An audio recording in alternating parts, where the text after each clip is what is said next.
Assalamualaikum warahmatullahi wabarakatuh.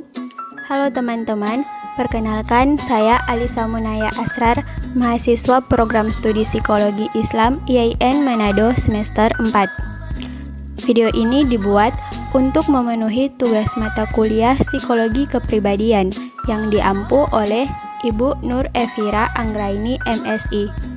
Di video ini, saya akan membahas mengenai teori kepribadian menurut tokoh psikologi. Dan tokoh psikologi yang akan saya bahas pada video ini adalah B.F. Skinner. Hal-hal yang akan menjadi pembahasan saya pada video ini adalah biografi, struktur kepribadian, dinamika kepribadian, dan beberapa kritikan yang sering didapat pada teori B.F. Skinner. Pembahasan yang pertama, biografi. Herbert Frederick Skinner lahir pada tanggal 20 Mei 1904 di Pennsylvania, Amerika Serikat. Ayahnya adalah seorang pengacara dan ibunya adalah seorang ibu rumah tangga yang baik. Skinner mendapat gelar BA-nya dalam sastra bahasa Inggris pada tahun 1926 di Presbyterian Founded Hamilton College. Pada tahun 1928, ia melamar masuk program pasca sarjana psikologi Universitas Harvard, tapi tetap tidak meninggalkan minatnya pada tulis-menulis. Selama masa belajar di Harvard, ia mempelajari tingkah laku binatang yang kemudian mengembangkan beberapa prinsipnya dalam metode ilmiah. Ia memperoleh gelar MA-nya pada tahun 1930 dan gelar PhD-nya pada tahun 1931. Dari tahun 1931 sampai 1936, ia bekerja di Harvard. 2 tahun pertama didukung oleh National Research Council Fellowship dan 3 tahun terakhir menjadi lektor muda di antara para petinggi ilmu psikologi di Harvard. Skinner mulai dengan karirnya sebagai dosen di Universitas Minnesota pada tahun 1936 dan tinggal di sana hingga tahun 1945. Periode ini merupakan masa produktivitas Skinner yang selanjutnya menetapkannya sebagai seorang pemimpin ilmu psikologi behavioris di Amerika Serikat. Dari tahun 1942 sampai 1943, ia memimpin suatu penelitian perang yang disponsori oleh Jenderal Mills dan sebagai pengikut Guggenheim dalam tahun 1944 sampai 1945.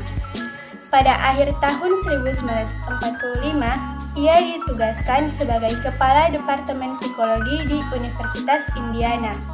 Posisi itu dia pegang sampai tahun 1947.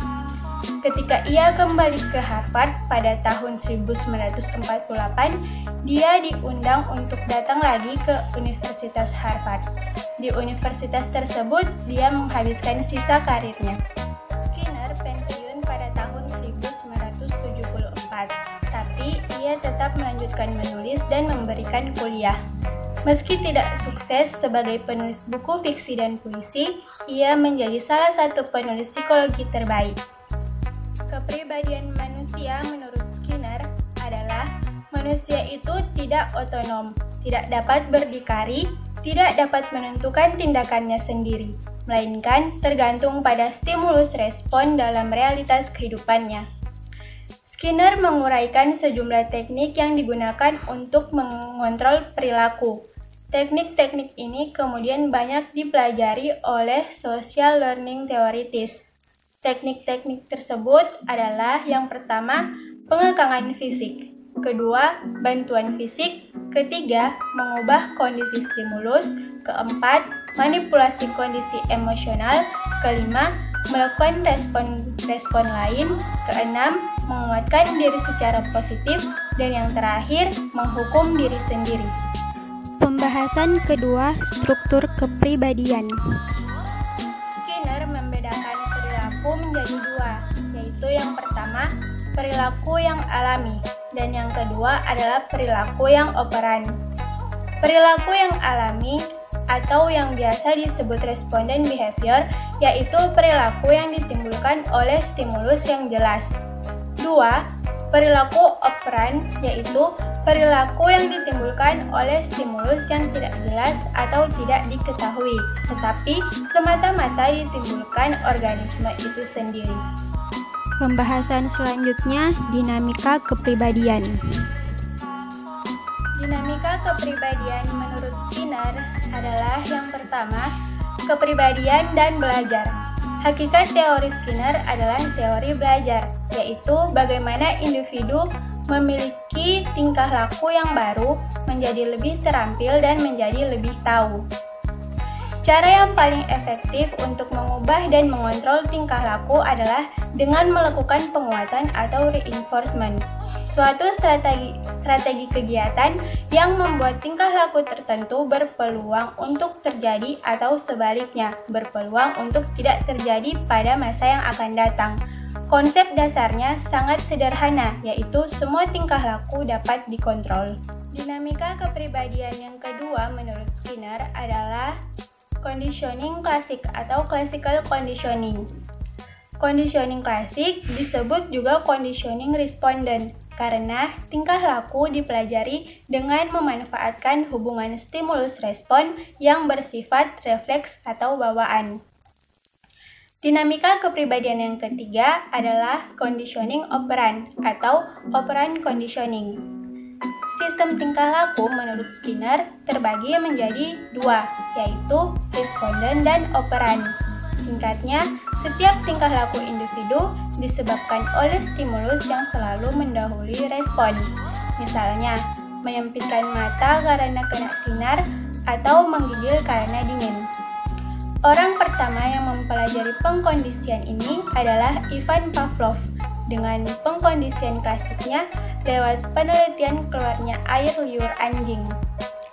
Kritikan pada teori Skinner.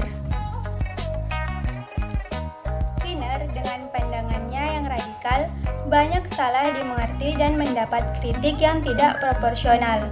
Betapapun orang harus mengakui bahwa teori behaviorisme paling berhasil dalam mendorong penelitian di bidang psikologi dengan pendekatan teoritiknya. Kritik-kritik yang sering didapat atau kritik yang terpenting dalam teori Skinner adalah yang pertama, teori Skinner tidak menghargai harkat manusia. Manusia bukan mesin otomat yang diatur lingkungan semata. Manusia bukan robot, tetapi organisme yang memiliki kesadaran untuk bertingkah laku dengan bebas dan spontan. 2. Gabungan pendekatan nomoterik dan ideografik dalam penelitian dan pengembangan teori banyak menimbulkan masalah metodologis. 3. Pendekatan Skinner dalam terapi tingkah laku secara umum dikritik hanya mengobati simptom dan mengabaikan penyebab internal, mental, dan fisiologi. 4. Generalisasi dari tingkah laku merpati mematok makanan menjadi tingkah laku manusia yang sangat kompleks, terlalu luas atau jauh. Itulah tadi beberapa penjelasan mengenai teori kepribadian menurut B.F. Skinner. Mohon maaf apabila masih banyak kekurangan, semoga beberapa penjelasan dapat dimengerti. Sekian dan terima kasih. Wassalamualaikum warahmatullahi wabarakatuh.